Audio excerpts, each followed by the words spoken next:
Bonjour à toutes et à tous et bienvenue dans une nouvelle vidéo sur Learn to French. Je m'appelle Eden et j'enseigne le français. Hello and welcome to Learn to French. My name is Eden and I teach French. So in today's video, I simply wanted to quickly talk about something that often came up with my English speaking students, the concept of liaison in French. So this video is going to be in English because I want to explain this concept to English-speaking French learners. Liaison is actually one of the most distinctive features of the French language, of French pronunciation, and it's often challenging for English speakers. So a liaison occurs when a normally silent consonant at the end of a word in French is pronounced because the following word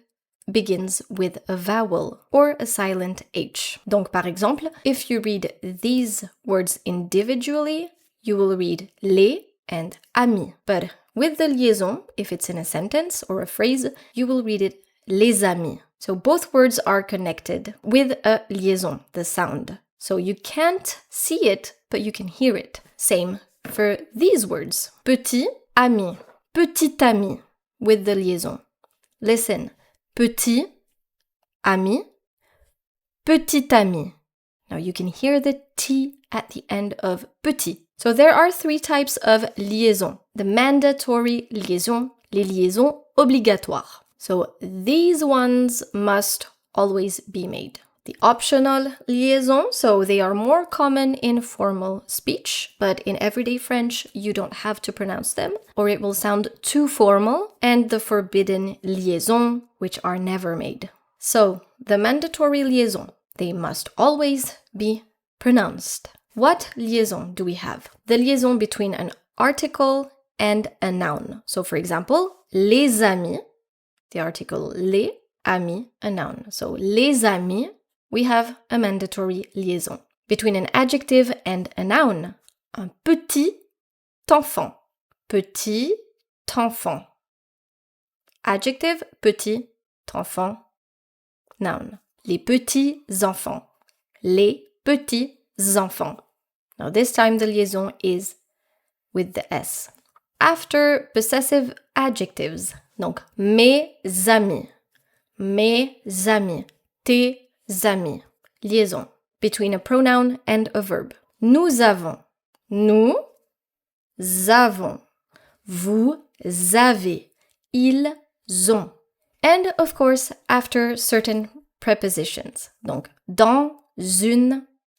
Optional liaison. Now, this is where it could get tricky. They are, of course, more common in formal speech, and they would sound way too formal if you apply them to everyday French. You have, after certain conjunctions, mais. After mais, you could or could not pronounce, depending on the context. So, for example, mais il est gentil. So, in everyday French, I would say mais il est gentil.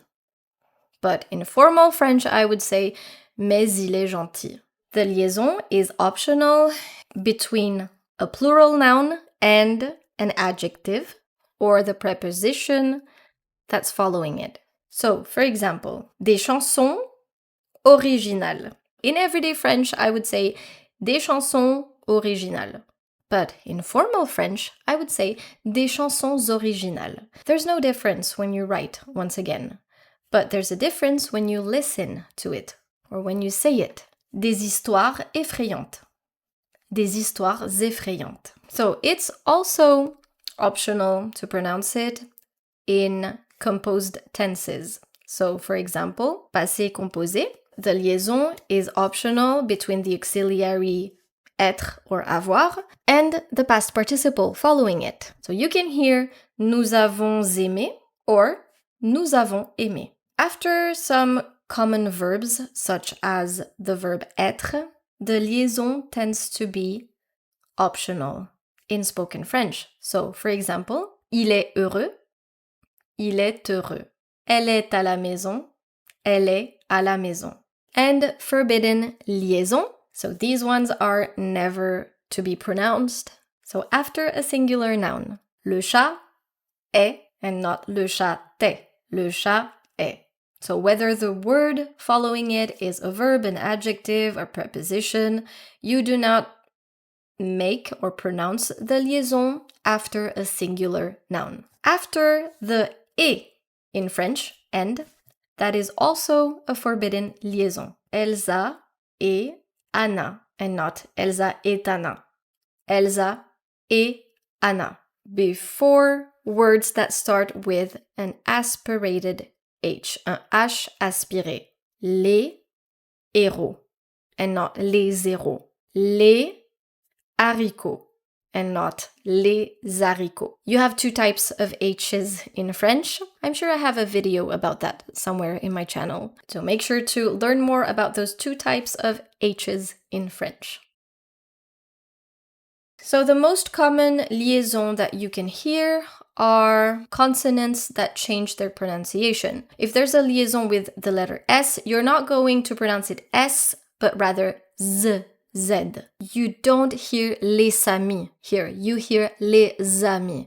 French is a lot about sounding nice. I like to tell my students that French is kind of like music. It has to sound nice, and some rules were made so that French sounds nice and it really flows nicely. It's an important thing to know when you're learning French. So common liaison with S or X, you will hear that as a Z sound, Z, les amis. For the final D, for example, in grand, you are going to hear it as a T, the T sound.